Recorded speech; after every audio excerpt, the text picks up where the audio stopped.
कमळी या मालिकेच्या येणाऱ्या पुढील काही भागामध्ये आपल्याला जबरदस्त असा ट्विस्ट पाहायला मिळणार आहे. अन्नपूर्णाने अनिकाला कॉलेजमधून रेस्टिकेट करताच कमळीने दिलेली असते अनिकाला जबरदस्त अशी शिक्षा आणि त्याचबरोबर पुन्हा एकदा ऋषी आणि अन्नपूर्णाच्या नजरेत ती महान झालेली असते. आता इकडे ऋषीने कमळीसमोरच अगदीच हिरोगिरी स्टाईलने, दबंग स्टाईलने एंट्री करत सॉरी म्हटलेलं असतं आणि कमळीवर त्याचं मनापासून प्रेम असतं. ह्या गोष्टीची कबुलीसुद्धा दिलेली असते. ह्या सगळ्या गोष्टी आपल्याला या आजच्या ट्विस्टमध्ये पाहायच्या आहेत. तर प्रेक्षकांनो, काल आपण जाणून घेतलं की आता कशा पद्धतीने अन्नपूर्णाला इथे अनिकाचं सत्य समजलेलं असतं. अनिकाने कमळीसोबत इथे ड्रगचा प्लॅन केलेला असतो. तिच्यावर नाही ते आरोप करून तिला जेलमध्ये पाठवलेलं असतं. पण कमळीने हुशारीने, शिताफीने इथे सगळ्या गोष्टी खोडून काढण्याचं काम केलेलं असतं आणि तेव्हा इथे जी अनिका आहे तिला जेलमध्ये जावं लागलेलं असतं. सोबतच इकडे प्राजूने इथे ऋषी आणि त्यासोबत कमळीला एकत्र आणण्यासाठी खूपच भन्नाट प्लॅन केलेला असतो आणि हा प्लॅन केल्यानंतर इथे कमळीला इथे ऋषीसोबत मिळवण्यासाठी किंवा इथे तिनं वेगळाच प्लॅन केलेला असतो. खरं तर तिने इथे कॉलेजमध्ये ये, मला भेटायचं आहे असं सांगितलेलं असतं आणि तेव्हा कमळी खूपच छान तिच्या आईनं पाठवलेला ड्रेस घालून ती इथे आलेली असते. आता जेव्हा ऋषी कॉलेजमध्ये असतो आणि ऋषी कॉलेजमध्ये असताना कमळीच्या पायातल्या पैंजणाचा आवाज ऋषीच्या कानावर पडलेला असतो. तेव्हा ऋषी म्हणत असतो, फक्त आणि फक्त इथे तू आलेला भास होतोय, तरीसुद्धा तुला पाहवतच राहावंसं वाटतंय. फक्त तुझ्या येण्याची चाहूल लागताच मन अगदी प्रसन्न होतंय आणि खरंच तू आलीस आणि लगेचच मला ह्या सगळ्या गोष्टी समजल्या असं ऋषी म्हणत असतो. आता इकडे कमळी हळूहळू पुढे येत असते आणि तेव्हा इकडे तिकडे बघते तर विचार करत असते, कॉलेजमध्ये एवढा सन्नाटा का आहे, एवढी शांतता का पसरली आहे. इथे तर मला प्राजूने बोलवलं होतं पण इथे तर कोणीच नाही आहे असं इथे ती म्हणत असते. तेवढ्यातच आता मागे वळून पाहते तर ऋषी तिच्या मागे उभा असतो. आता दोघं समोरासमोर असतात आणि दोघं समोरासमोर असताना आता कमळी म्हणत असते, ऋषी सर तुम्ही इथे काय करत आहात. तेव्हाच ऋषीने फिल्मी डायलॉग मारत म्हटलेलं असतं की इथे मी तुला फक्त पाहत आहे. त्यावरच कमळी म्हणत असते, हे सगळं काय आहे आणि इथे प्राजूने मला बोलवलं होतं, मग प्राजू कुठे आहे. त्यावरच इथे आता ऋषी म्हणत असतो, प्राजू नाही इथे तर मला भेटायचं होतं आणि म्हणूनच इथे तुला बोलवलेलं आहे. तेव्हा ऋषी समोर हे सगळं ते बोलल्यानंतर आता लगेचच कमळी लाजल्यासारखी होते. कमळी लाजल्यासारखी झाल्यानंतर ऋषी तिला म्हणत असतो सॉरी आणि सॉरी म्हटल्यानंतर त्या कॉलेजच्या ठिकाणी खूप मोठा स्पेस असतो आणि तिथे खूप मोठ्या याच्यामध्ये त्यांनी सॉरी असं लिहिलेलं असतं. कमळी हे सगळं पाहते आणि तिला धक्काच बसतो. आता मला तू माफ करणार आहेस की नाही असं ऋषी इथे विचारत असतो. त्यावर कमळी शांत बसलेली असते. इथे ऋषी अगदीच खूप जास्त तिच्याशी कनेक्ट झालेला असतो आणि त्यामुळे जीवाचं इथे रान करून तो तिला सॉरी म्हणत असतो, माफी मागण्याचा प्रयत्न करत असतो. पण कमळी म्हणत असते, अच्छा असं आहे तर मग आता मी सुद्धा बघा काय करते, तर मी सुद्धा तुम्हाला इथे माफ करणारच नाही आहे. आता मला सुद्धा इथे तुमची थोडीशी मजा घ्यायची आहे. जोपर्यंत मी इथे तुमची मजा घेत नाही तोपर्यंत मी काही शांत बसणार नाही. तुम्हाला मला सॉरी म्हणायचं आहे ना, मग बघाच मी एवढ्या लवकर तुमचं सॉरी ॲग्री होणार नाही किंवा मान्य करणार नाही. मला सुद्धा आता तुम्हाला माझ्या पाठीपाठी फिरवणारच आहे, समजलं. असं म्हणून लगेचच आता कमळी म्हणत असते, सॉरी मला तुम्हाला नाही माफ करायचं आणि मी तुमच्यावर खूप जास्त रागावलेली आहे, समजलं तुम्हाला. असं म्हणून कमळी तिथून निघून जाण्याचा प्रयत्न करते पण ऋषीने आत्तापर्यंत तरी काही हार मानलेली नसते. इकडे आता अन्नपूर्णा जेव्हा हे कमळीचं आणि त्याचबरोबर अनिकाचं सत्य समोर आलेलं असतं तेव्हा मात्र त्या खूप जास्त अस्वस्थ झालेल्या असतात. राजनसमोर त्या बोलत असतात, राजन काय झालेलं आहे हे सगळं आणि मला तर आता लाज वाटते की अनिका एवढ्या खालच्या थराला जाऊ शकते. त्या बिचाऱ्या कमळीने इथे तिचं काय बिघडवलेलं आहे कळत नाही. आपले संस्कार कुठे कमी पडले, ते आपलं रक्त आहे. मला तर ही सुद्धा गोष्ट कळत नाही. पण राजन तुला एक गोष्ट सांगू का रे, खरं तर इथे ह्या सगळ्या गोष्टीला रागिनी आणि त्याचसोबत इथे एक कामिनी ह्या दोघी सुद्धा जिम्मेदार आहेत. काही जरी झालं ना तरी सुद्धा इथे त्या दोघींनीच ह्यांच्या मनामध्ये सगळं काही इथे भरवलेलं आहे आणि त्याचबरोबर आपण तर इथे तू तुझ्या त्या मुलीचं प्रेम सुद्धा हिच्यावर उधळलेलं आहेस, दिलेलं आहेस, पण तरीसुद्धा इथे अनिका अशी वागत आहे. ह्या सगळ्या गोष्टी इथे रागिनी आणि कामिनीमुळे होत आहेत. मला तर आज खूप जास्त वाईट वाटत आहे की अनिका इथे माझी नात आहे म्हणून. खरंच राजन आपण कुठे कमी पडलो आणि त्याचबरोबर हिला एवढा संपत्तीचा माज आहे, त्याचबरोबर फक्त आणि फक्त हिला पैसा प्यारा आहे आणि ही काहीही करू शकते, पण तिला आवर घालण्यासाठी इथे कोणीही काहीही बोलत नाही. तर आता असं वाटतंय की रागिणीलाच लगाम घातला पाहिजे आणि कामिनीचं पण काहीतरी केलं पाहिजे, असं अन्नपूर्णा राजनला म्हणत असतात. तर आता इकडे दुसऱ्या बाजूला इथे कमळी पुढे पुढे चालत असते. तर आता ऋषी तिच्या पाठीमागे चालत असतो. तो तिला मनवण्याचा पूर्ण प्रयत्न करत असतो आणि तेव्हा अगदीच गाणं गुणगुणत असतो आणि त्याचबरोबर कान सुद्धा पकडत असतो आणि तिला सॉरी म्हणण्याचा प्रयत्न करत असतो. इकडे आता राजन म्हणत असतो, तू आई अजिबात काळजी करू नकोस, सगळं काही नीट होईल. पण राजन म्हणत असतो, मला तर आता त्या मुलीच्या समोर सुद्धा जायची लाज वाटत आहे. म्हणजे बघ ना कशा पद्धतीने आपण तिची माफी मागणार आहोत आणि काय करणार आहोत, असं इथे ती बोलत असते. त्याचबरोबर आता अन्नपूर्णा म्हणत असतात, खरंच कमळीसारखी गुणी मुलगी आपल्या घरात येते आणि त्याचबरोबर तिनं सगळ्यांना आपलंसं करून सोडलेलं आहे, पण अनिकाला थोडीसुद्धा अक्कल नाही आहे. त्या गुणीपोरीसोबत तिनं हिचं एवढं काय बिघडवलेलं आहे. इथे प्रत्येक वेळी रागिनी आणि कामिनी तिच्या त्या वागण्याला आणि त्या सगळ्या गोष्टीला खतपाणी घालत आहेत आणि त्यामुळेच ती तशी वागत आहे राजन. पण तू नको काळजी करूस. पण इथे राजन म्हणत असतो, आई ते सगळं खरं आहे ग, एकुलती एक मुलगी, इथे माझ्या मोठ्या मुलीचा सुद्धा अजून पत्ता नाहीये, मला खूप जास्त काळजी वाटते. तर इकडे आता ह्या सगळ्या गोष्टी इथे होत असतात. तर इकडे आता दुसऱ्या बाजूला अनिका चरफडतच असते, तिला राग आलेला असतो आणि तेव्हा इथे ती म्हणत असते, ती गावच्या माझ्याच घरात येते आणि ह्या सगळ्या गोष्टी माझ्याबरोबर करते, मी अजिबात हे सगळं सहन करणार नाही. किती नाही म्हटलं तरी सुद्धा. आणि इकडे आता लगेचच अन्नपूर्णाने प्रिन्सिपलला कॉल केलेला असतो आणि सांगितलेलं असतं, मला आत्ताच्या आत्ता कॉलेजमध्ये यायचंय, असं म्हणून अन्नपूर्णा कॉलेजमध्ये गेलेली असते. तर आता अन्नपूर्णाने इथे जी अनिका आहे तिला कॉलेजमधून हकलून दिलेलं असतं आणि त्याचबरोबर काढून टाकल्यामुळे इकडे जेव्हा ही गोष्ट रागिनी आणि त्याचबरोबर अनिकाला समजते, तेव्हा ते दोघे सुद्धा लगेच कॉलेजमध्ये जातात.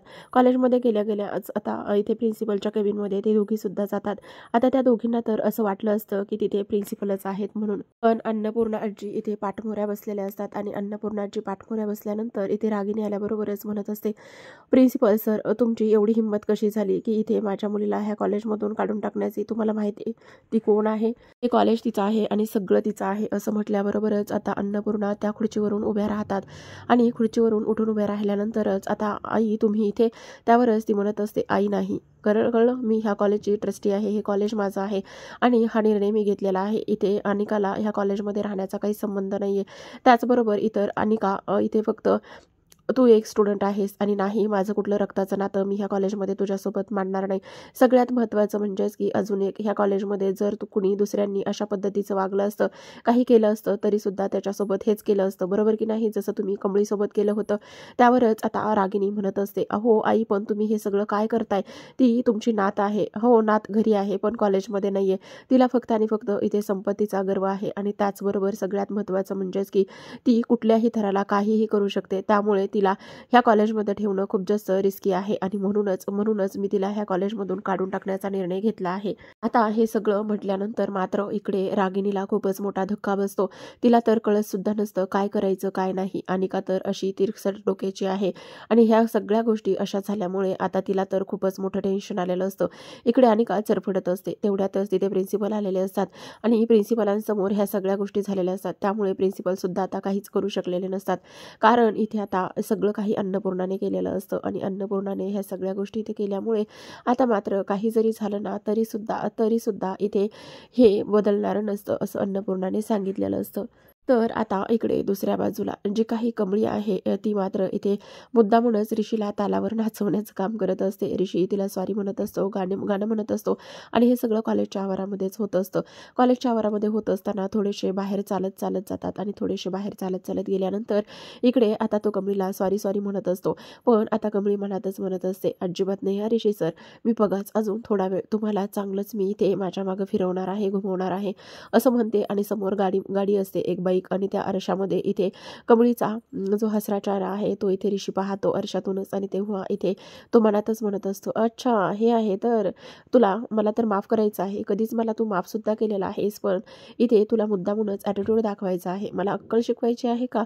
असं आहे तर तू माझ्यावर रागू शकत नाहीस हे मला माहिती, पण बघ आता मी सुद्धा कसं आणि काय करतोय तर इकडे ऋषी मुद्दामूनच, अगं कमळी सॉरी ना गं, करू ना गं माफ मला प्लीज गं, आणि तेवढ्यातच ती म्हणत असते, नाही अजिबात माफ करणार नाही. तेवढ्यातच ऋषी आता अटॅक आल्याचा नाटक करत असतो. आल्याचं नाटक केल्याबरोबरच दुखतंय दुखतंय प्लीज प्लीज कमळे वाचव असं म्हणून तिथे एका बाकावर बसतो. तेवढ्यातच कमळी म्हणत असते, ऋषी सर काय झालंय तुम्हाला, प्लीज प्लीज काय झालंय, ॲम्ब्युलन्स आणि कुणीतरी हेल्प करा हेल्प करा म्हणून ओरडत असते. तेवढ्यातच ऋषी म्हणत असतो, खूप त्रास होतोय. ती म्हणत असते, नाही नाही नाही नाही सर, मी तुम्हाला काहीच होऊ देणार नाही, प्लीज तुम्ही शांत बसा, चला पटकन आपण हॉस्पिटलमध्ये जाऊ असं म्हणून आता लगेचच इकडे कमळी त्याला ओढत असते. तर ऋषी तिचा हात धरतो आणि तिला आपल्याजवळ ओढण्याचं काम करत असतो. तेवढ्यातच आता कमळी हे सगळं पाहते आणि ती म्हणत असते, काय झालंय ऋषीकर, म्हणजे तुम्ही हे सगळं नाटक करत होतात असं म्हटल्यानंतर ऋषी म्हणतो की हो हो, तू जर नाटक करू शकतेस तर मग मी नाही का नाटक करू शकतो असं म्हणूनच आता ऋषीच्या मिठीत कमळी असते. आणि तेव्हा कमळी हे सगळं पाहत असते. ती म्हणत असते, काय करताय सर, सोडा ना प्लीज, आपण इथे कॉलेजमध्ये आहोत. तेव्हा इथे आता तो म्हणत असतो, हो माफ तर मी सोडणार तर आहेच, पण इथे असं सांग की तू मला लगेचच माफ केलेलं आहेस, बोल पटकन असं म्हटल्यानंतर आता इकडे ऋषी आणि कमळी एकमेकांकडे पाहतच असतात. तर लगेचच आता इकडे दुसऱ्या बाजूला एका चहाच्या स्टॉलवरती चहा पिण्यासाठी जातात आणि जिथे इथे सर्व काम करत असते तिथेच. तेवढ्यातच इकडे आता इथे अनिकाला कॉलेजमधून रेस्ट्रिकेट केलं आहे, तिला काढून टाकलं आहे, ही गोष्ट इथे सगळी वाऱ्यासारखी पसरलेली असते. तेव्हा लगेचच आता इकडे निंगी ऋषीला फोन करते आणि ऋषीला म्हणत असते, कमळी आहे का तिथे. तेव्हा ऋषी म्हणत असतो, हो आहे, द्या ना सर तिच्याकडे प्लीज फोन असं म्हणून आता ऋषी लगेचच कमळीकडे फोन देतो. आणि कमळी म्हणत असते, काय ग निंगे, काय झालेलं आहे. त्यावरच इथे ती म्हणत असते, अगं काय झालेलं आहे म्हणून काय सांगू तुला, सगळ्यात महत्त्वाचं म्हणजेच की इथे अनिकाला कॉलेजमधून काढून टाकलेलं आहे. आणि का काढून टाकलेलं आहे ही गोष्ट ती तिला सांगत असते की तिने इथे तुझ्यासोबत चुकीचं वागलेली आहे आणि त्यामुळे तिला कॉलेजमधून अन्नपूर्णा आजीनीच काढून टाकलेलं आहे असं समजलेलं असतं. तेवढ्यातच आता इकडे कमळी म्हणत असते, काय हे सगळं असं झालेलं आहे. त्यावर लगेचच ती म्हणत असते, हो असंच झालेलं आहे. आणि कमळे प्लीज तू लवकरात लवकर ये ना, कमळे प्लीज तू लवकरात लवकर ये ना असं ती म्हणत असते. त्यावरच कमळी म्हणत असते, हो मी लगेचच आले असं म्हटल्यानंतर आता कमळी आणि ऋषी कॉलेजमध्ये जातात. कमळी वाटेतच ऋषीला सगळं काही सांगण्याचा प्रयत्न करत असते. आता ह्या सगळ्या गोष्टी सांगितल्यानंतर मात्र इकडे सर्वात महत्त्वाची गोष्ट म्हणजेच की काही जरी झालं तरी सुद्धा इथे हे सगळं होता कामा नये असं कमळीचं म्हणणं असतं.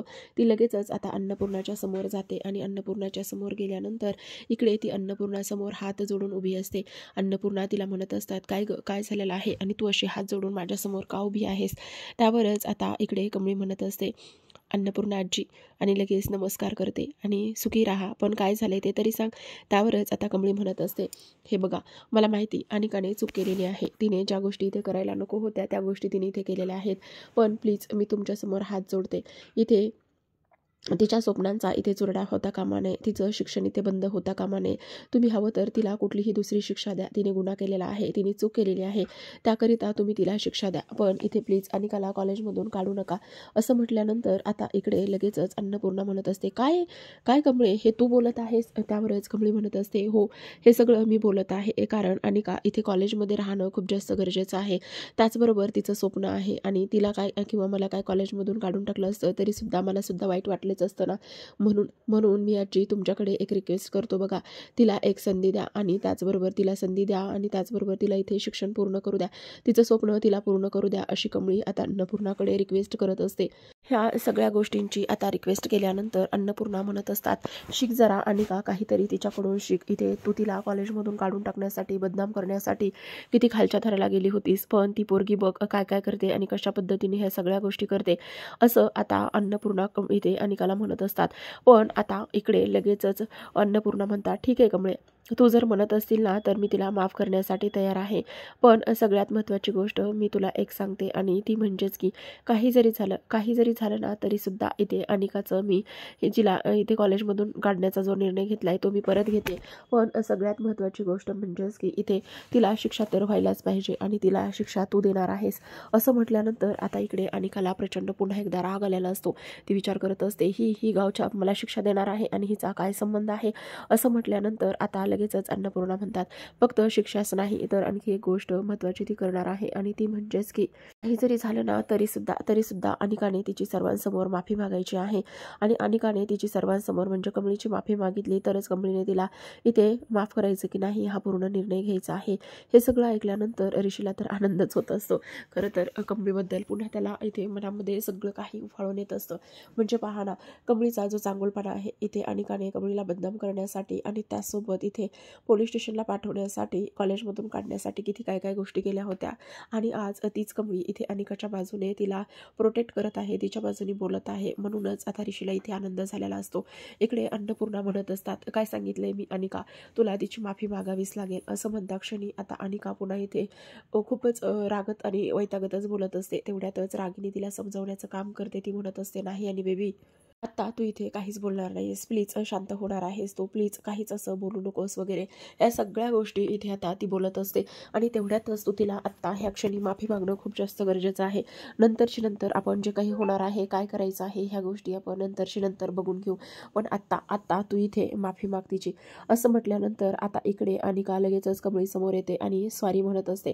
त्यावर लगेचच आता इकडे अन्नपूर्णा म्हणत असतात, आता तिनं माफी तर मागितलेली आहे, पण सगळ्यात महत्त्वाची एक गोष्ट आहे आणि ती म्हणजे की आता लगेचच तू तिला जी काही शिक्षा देणार आहेस ती शिक्षा इथे घेणार आहे. असं म्हणून आता इकडे मात्र लगेचच कमळी अनिकाला म्हणत असते, अनिका, तुला तर मी शिक्षा देणारच आहे, तर बघ, तुझ्या गाडीची जी चावी आहे ना, ती चावी दे. असं म्हटल्यानंतर आता लगेचच इकडे अनिका मनातच म्हणत होते, मला वाटलंच होतं हिची ही अवकात नक्कीच दाखवणार, एक नंबरची गावछाप आहे. आणि आता आजीला सुद्धा कळू देत की कशा पद्धतीने हिला माझी प्रॉपर्टी हवी आहे. आता गाडीची चावी घेते आणि गाडीची चावी घेतल्यानंतर त्यावर लगेचच आता ती अन्नपूर्णाच्या हातामध्ये ही चावी देते. आणि तेव्हा इथे ती लगेचच म्हणत असते, आता तुझं जे काही इथे क्रेडिट कार्ड आहे किंवा ज्या इथे तू ज्या थ्रू इथे पैसे वेस्ट करतेस, ही तुझी लाखोची जी इथे तू उधळण करतेस किंवा खरेदी करतेस ना, ते कार्ड इथे मला हवं आहे. असं म्हटल्यानंतर आता लगेचच अनिकाला ती म्हणत असते, दे म्हटले ना तुला. शेवटी रागिनी तिला खुणावते आणि रागिनीने तिला खुणवल्यानंतर शेवटी तिला जे काही ATM कार्ड आहे किंवा क्रेडिट कार्ड आहे ते दोन्ही सुद्धा तिच्याकडे द्यावं लागतं. आता इकडे अनिका म्हणत असते, आता कळू देत आजीला पण. आणि तेव्हा लगेचच आता रागिनी लगेचच अन्नपूर्णाच्या जवळ जाते आणि अन्नपूर्णाच्या कानात ती बोलत असते, बघितलं आई, मी तुम्हाला सांगत होते ना, ही मुलगी एक नंबरची धूर्त आहे, लबाड आहे, त्याचसोबत इथं हिला फक्त आणि फक्त तुमची प्रॉपर्टी हवी आहे, मी हे सांगितलंच होतं ना. पण त्यावर आता अन्नपूर्णा आत्ताच काहीच बोलत नसते. ती लगेचच आता कमळीकडे पाहते आणि कमळी जे कार्ड होतं ते आता त्याचे तुकडे तुकडे करत असते आणि त्या कार्डचे तुकडे तुकडे केल्यानंतर ती फेकून देते आणि जी गाडीची चावी असते ती अन्नपूर्णाच्या हातामध्ये ती देत असते. आणि तेव्हाच आता इकडे कमळी म्हणत असते, बघितलंस अनिका, ही तुझी सगळ्यात मोठी शिक्षा आहे. तुला एकदा पैशाची किंमत कळली आणि इथे जी बापदादांची प्रॉपर्टी आहे त्या प्रॉपर्टीवर इथे तू डल्लासुद्धा मारणार नाही किंवा ती ₹1 खर्च करणार नाही, तरच तुला इथे सगळ्या गोष्टी इथे समजतील. एकदा का तुला फुकट मिळायला लागले म्हणून तू असं वागत आहेस, असं करत आहेस. आता ह्या सगळ्या गोष्टी इथे ती बोलल्यानंतर अन्नपूर्णाला खूप जास्त प्राऊड फील होत असतं, ते म्हणजेच की कमळीवरती. आणि तेव्हा आता इकडे अन्नपूर्णा म्हणत असतात, बघितलं अनिका, शिक जरा त्या पोरीकडून काहीतरी शिक. इथे फक्त आणि फक्त पैसा महत्त्वाचा नाही आहे किंवा इथे प्रसिद्धी महत्त्वाची नाही आहे, तर एक माणूस म्हणून चांगलं राहिलं पाहिजे, असं सुद्धा हे सुद्धा महत्त्वाचं आहे. आता ऋषी इकडे कमळीकडे पाहतच असतो, तर कमळीसुद्धा ऋषीकडे पाहत असते. आणि सरते शेवटी काय झालेलं असतं, तर कमळीने इथे आता जे अनिकाचं ॲडमिशन किंवा तिला रेस तिकीट केलेलं असतं ते पूर्णतः इथे थांबवलेलं असतं.